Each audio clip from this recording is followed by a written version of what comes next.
There are conversations that do not escalate because something wrong was said, but because someone stays too long, even though the situation has already tipped inside. This video is about why leaving early is not weakness, but a form of inner order.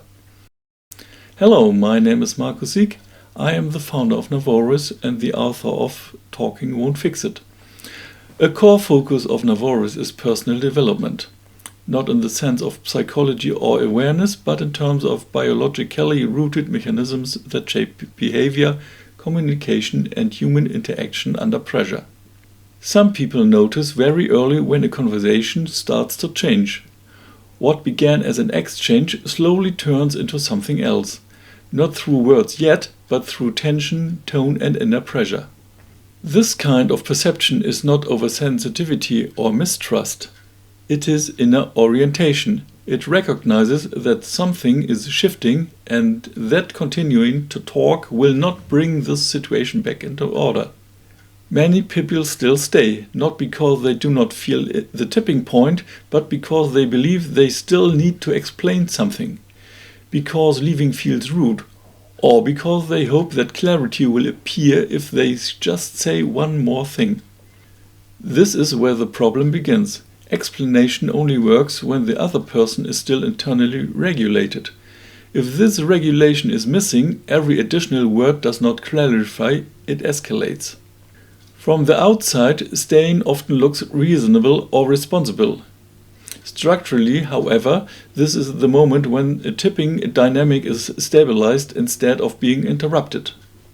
The conversation does not fail because of bad arguments or missing insight. It fails because of the inner state of the people involved, and this state cannot be changed by better words. Leaving such a conversation is not withdrawal or weakness. It happens because staying makes the situation worse and undermines one's own inner order.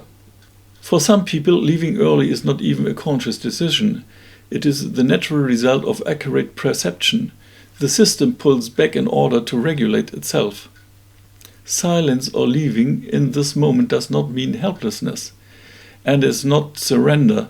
It is active self-leadership. It recognizes that non-reaction preserves more order than further engagement.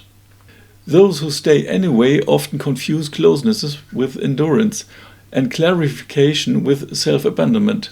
This does not create understanding, it creates hardening and often inner devaluation.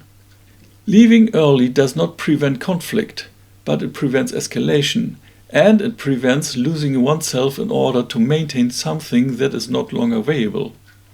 Those who recognize this point early do not stay to be right and not to correct one last thing. They leave because clarification is no longer possible at this stage. Not every conversation needs to be carried to the end. Some end exactly there, where someone stands up in time and protects their own inner order.